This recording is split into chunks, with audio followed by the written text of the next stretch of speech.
All right, collective. Let's get into a reading. Let's see what's coming out for you and the person that you classify as your twin flame. Please keep an open mind, okay? Let's see what's happening.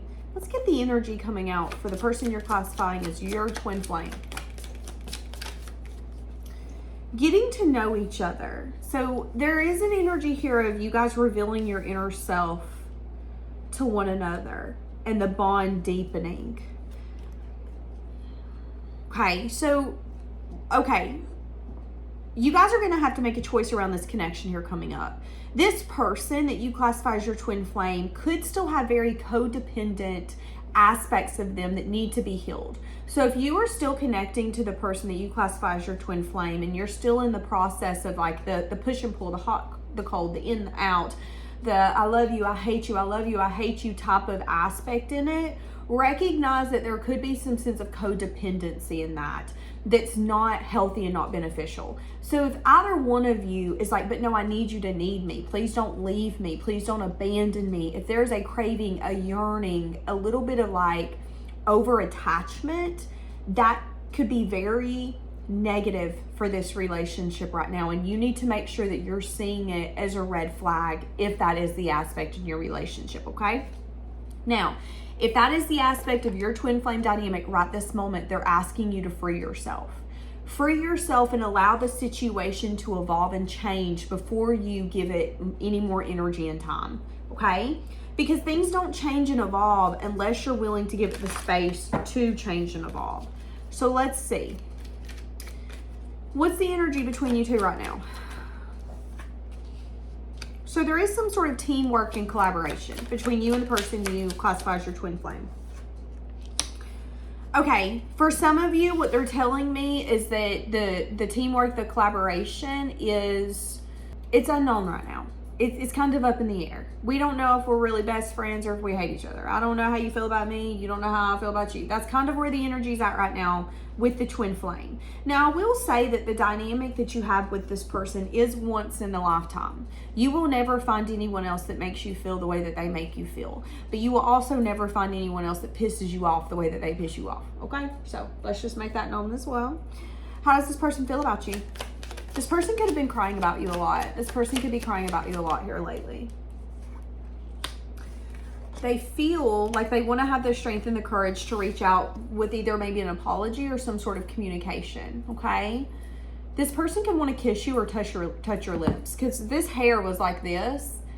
My hair doesn't ever do that, to be honest. I really don't have that problem. I feel like this person could want to kiss you or touch your lips, or they could be obsessed with your lips. They could be scared though. There could be something here where they're unsure what you're doing, what you're up to, who you're up to, any of that.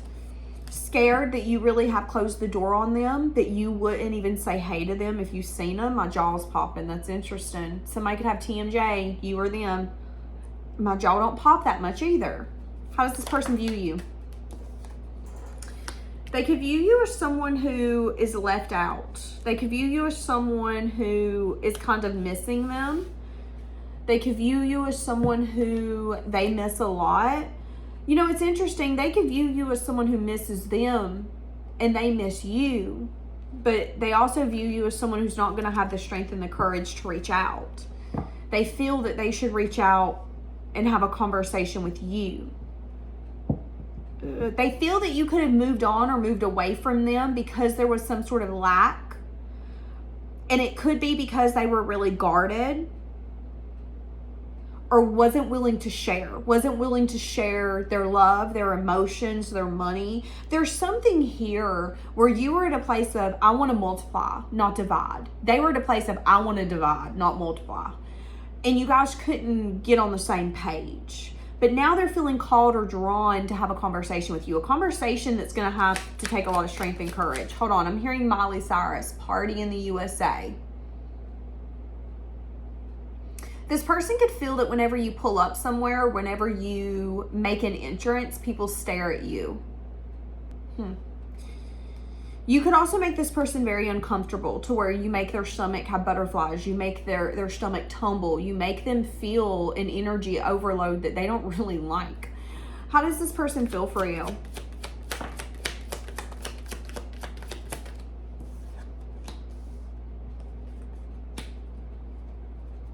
They feel that there could be something here that they need to make right. They could feel that there's a lesson that they're learning around something that's unbalanced, something that's unhealed. This person could be recognizing that they can't allow time, space, and distance to fix something, because all it's going to do is bring more of a barrier, more of a problem, more of a burden in the connection. It's kind of like an energy of, imagine that you had a busted pipe and it's going down your yard and it's going into the creek. I mean, it's finding its way into the creek. It isn't a problem today, but if you allow it to do that for the next 4 or 5 years, before you know it, you are going to have a huge old stream in your yard. It is going to take away parts of your yard. It might not look like it when it first happens. The erosion might not happen on the first day, the second day, the third day, but by the 4th, the 5th, the 6th year, you're going to be able to look at pictures and go, oh my God, I didn't notice that. You're right. That didn't fix the problem. That made it worse. I probably should have handled it. That's kind of where this person's energy is at. They're recognizing that sometimes procrastinating and ignoring things doesn't fix it, doesn't help it, it makes it worse. And there could be some sort of like imbalance that needs to be acknowledged, taken care of, conquered. And they could have been waiting or putting it off. I'll do that in the future. I'll handle that in the future. And now they could feel that there's a bigger problem than what they thought they were going to have on their hands. Give me more. They're feeling really hopeful. You know, it's funny because it's like, this is what I dream of. They're doing a lot of self-reflection on how to maybe get to a place of peace. How to move on, if that's something that they've thought about. For some of you, they have thought about trying to move on, but they could be recognizing that, again, there's two choices. I can move on, but I'm always going to think about how I should have fixed it, how I shouldn't have let it get to the point where I felt that I couldn't fix it. This person's really teetering back and forth on what action they want to take, on what they're feeling would be the best course of action. I've let this get out of hand. How do I fix it? I fix it by opening up, by speaking truth, by being honest, by doing what I've needed to do all along, by connecting with myself. Interesting. What is this deceit here? Someone could have gave them advice that was deceitful. Yeah, someone that was very hostile. So this person could have taken advice from someone that either didn't like you. This person might not have liked you. They might not have liked the situation. It could have been someone who was bitter Betty. Here's the thing. If you ask me advice, I will give you two types of advice. I will look at you and say, okay, well, bitter Betty part of me feels like you should do this. That's the unhealed version of me. That's the toxic version of me. That's the version of me that's going to tell you to cut their tires. But then I will also say, but realistically, the healed version of me that knows you want this relationship to work, I would say this. They could have had someone in their life, friend, family member, another lover, someone that they could have trusted, someone that they might not have even trusted, but their words smacked them across the face. Someone could have said something from a place of hostility, from a place of anger, from a place of, well, I can say what I want to say because I don't like them and I'm allowed to say it, period, type of energy. When in reality, this person could have been very, again, bitter Betty, not recognizing that they're spewing their hate and their negativity on other people and other dynamics, and that it could affect them. Now, here's the thing. You don't have that much control. You can tell your best friend, oh, you need to leave them. And if they do, that's on them. But realistically, if someone trusts you, if someone thinks that you have their best interest at heart and you say something along the lines of, oh, leave him, he's trash. They trusted you to give them direction, to give them an honest opinion. And that might be your honest opinion, but realistically, you have to take a step back and go, okay, wait a second, this isn't my dynamic. Now, I can give you multiple advices. Part of me says leave them. Other part of me says, have you guys had a conversation about it because it might fix it? And the other part of me says, cut the toes of his socks while he's sleeping tonight. I mean, there's so many ways you can handle it. But I do think that this person needed to allow themselves to align with what they wanted, what they found was honest, was truthful, and they needed to learn how to speak it. They can want something, but did they have the ability to speak it? Did they have the ability to say, no, this is what's right for me? I don't care if you agree with it. I don't care if you like it. I don't care if you make me homeless. It's fine, whatever. This person had to get to that place, to that point. So they could have trusted someone who wasn't necessarily trustworthy. It could have, again, someone who was very angry, someone who could have been resentful of the kind of connection it was, resentful that something was working out, resentful they might not have liked you, whatever it is, okay? And there's some sort of anxiety around that. Why did I believe them? Why did I trust them? Why did I listen to them? Why did I do that? Yeah, they could be in divine timing wanting to come in and offer a new beginning. They want to offer a new beginning.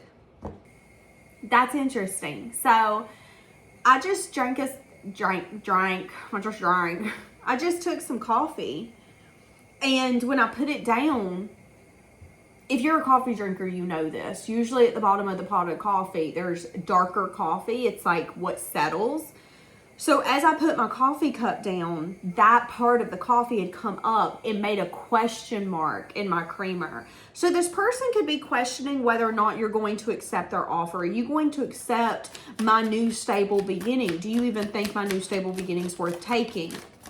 Again, this could have been someone who was like, don't date them. Don't, just ignore them. Just ghost them, leave them be. And they could have done it. Yeah. They could have done it. They could have been like, no, just move on, move away from them. That's not who you should date. And again, this could have been a family member, a best friend, something like that. Why did this person listen to someone else? Oh, maybe they didn't know how to. There could be multiple things. So the Ace of Cups could be an energy of them not having the ability to show enough self-love to say, no, this is what's best for me. I don't care if you agree with it. I don't care if you like it. I don't care if I'm telling you I'm adopting a duck and you allergic. Guess what? I'm adopting a duck. It's like this person had to get to a place of, I want new emotional experiences. And sometimes new emotional experiences others don't agree with, others don't understand. But I am going to take what the divine's giving me. They're giving me this for a reason. It could have been about communication as well, about the fact that you couldn't offer love, or that you didn't have the ability to bring forth new emotional experiences. So again, this could be a family member or a friend that knew them and was like, yeah, but come on, you know that the things that drive you crazy right now are going to be the reasons that you leave. Okay, valid. That's valid. But if that's something that they want to explore and something that they want to do, allow them to do that. You know, I've had friends get readings from me, and I've told them in the readings, you know, this relationship's going to be complicated. There's going to be a lot of growing. There's going to be a lot of growing pains. And when things start happening and they're telling me, you know, this sucks, and I'm like, yeah, I know, but these are those growing pains we talked about. And you had told me that you wanted to be with this person, thick or thin. Baby, this is the thick. You know, I'm not going to sit there and be like, well, you said and you should leave now. No, this is the thick, this is the thin, baby. We in the thick. And that's when you really start questioning if you want to be with someone. If those promises and everything that you feel for them is really worth it. And I feel that there was something here where someone was like, but think about it. Are there actual emotional experiences here with them? Come on, think about it. And there could have been quick action that was taken, or quick communication where it was like, yeah, you're right, this ain't it. And they could be at a place where it's like, ooh, I shouldn't have done that. Why did I listen to you? So what do they want now? I'm hearing the song, don't think I don't think about it. Don't think I don't have regrets. Don't think you don't get to me. So this person isn't wanting you to think, I don't want you to think that you're minimal. I don't want you to think that you didn't mean anything to me. What is this person thinking and feeling? There could be a very wounded side of them that's recognizing that they allowed this to become stuck and stagnant and stale because they were wounded. It's like if someone does have the ability to talk you out of something so easily, I would say that a part of you didn't want to do it anyways. Again, an example. If someone is constantly telling you, you should break up with them, you should break up with them, you should break up with them, if they are allowed to kind of wiggle in and get you to do that, there was a part of you deep down that maybe thought they weren't meant for you to begin with. Maybe that person was able to nag on that fear of you and you felt, oh my God, that fear is becoming reality. There is usually a broken eggshell that we just got to crack open. This person could have had a broken eggshell. They could have already been wounded. They could have already been at a place of, oh, I don't know if I want to give this time. I don't know if I want to. And that was just kind of the rest of the egg cracking. Yep, you're right. I shouldn't give this time. I'm on my way over here. But now there's something of, oh, I want to talk. I want to talk. Can we talk? Can we talk? That's what I'm getting.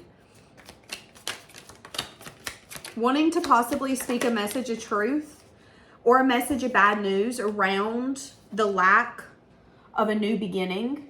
There could even be truth or clarity that they didn't speak, which ultimately resulted in a complete separation and a lack of a new beginning. And they could be wanting to come in very quickly to now speak that. They're feeling inspired to speak that. They're also feeling like you're taking a lot of inspired action. So it's a little bit of like, if I want my shot, if I want you to know this, if I want to speak my truth, it's now or never. It's now or never. Speak your, what is it? Speak now or forever hold your peace. Some of you could be getting married here coming up very soon.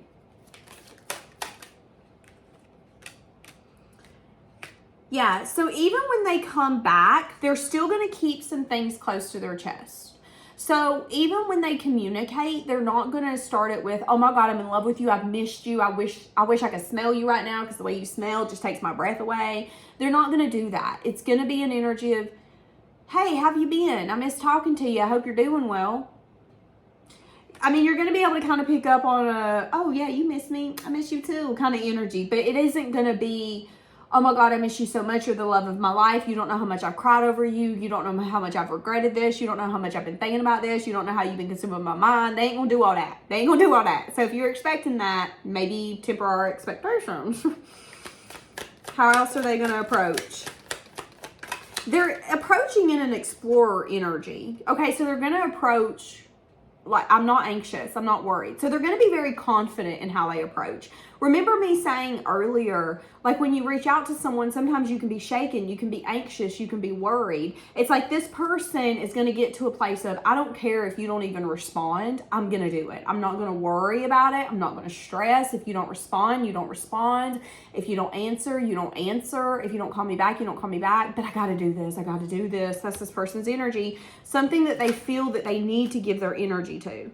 Yeah, so their focus, their goal is a reunion. Their focus, their goal is to get together and show you that they want to balance and heal something. Okay, give me a little bit more. So they want to show you that they want to balance and heal something. So you can expect that from the person that you classify as your twin flame. Healing from a heartbreak. There will be many options here, many decisions. You need to be lighthearted when it comes to this. Things will be found out. You need to make sure that you are willing to adapt and change. You guys will be maybe meeting up, getting together. This person will tell you how much they maybe missed you or how they've been sad not being around you. And for a lot of you, this relationship is going to evolve. Now, it might not evolve into marriage, children, building a home together, but it is going to evolve into another phase, into another aspect. So some of you might start dating. Some of you, there's going to be growth happening here. Not even just growth in the connection, but growth within yourself. There is also a lot of healing that's taking place for each of your guys' inner child. So this is amazing. Now, I will say that even when they come in, you both are a little unsure of what the future holds and how you can get to what you both want. But I do think that there will, again, be recognition of, I've missed you. I've been thinking about you. I'm hearing Post Malone, I like you, I do. So I like you just come out. So someone's going to come in and flirt with you. I want to date. I want to go out.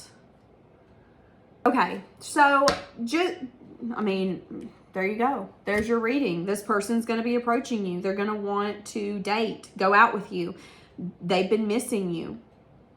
But again, I don't think that this person's going to start it off with like, I'm in love with you. Please, for the love of God, answer. Wanting to show you off is what I just heard. I miss you so much. We have so many I miss yous. I miss you. I miss you. I miss you. I need to go put some clothes on. I'm still in my pajamas. Wanting to be honest with you. Yeah, someone's wanting to be honest with you. So be aware. They're going to want to be honest with you. You're helping them heal. There's a lot of options on how you guys can handle this, how you guys can approach this connection, how you can take it forward. You get to choose that. They're wanting you to be lighthearted. Things are going to be coming out. You need to be willing to adapt and change to what's happening. Be willing to listen to this person being honest with you. Because I do think that they're going to tell you things that they've never told you before. But there's a squirrel outside. So this person does have some sort of squirrel energy. So it could be a little bit of like they give you a truth and then there's squirrel energy. Then they give you a truth, then there's squirrel energy. So be aware, okay? Again, I do see an energy of being unsure about the future, but I feel that they're telling you not to think too much about the future. Let's figure out now. Let's figure out whether or not you two are compatible. Let's figure out whether or not you two can compromise enough to where you're both happy. That's what you guys are figuring out right now. There's dating. There's understanding one another, healing one another, evolving one another, and seeing whether or not this is supposed to go the long term or if it was just simply a right now type of relationship. I do think that someone's going to end up saying the words, I love you, okay? As I just said that, look. Some of you are going to be committing to this person. Some of you are going to end up promoting. Oh my goodness. Okay, I'm going to leave this here. I need to go wash my car. Bye, guys.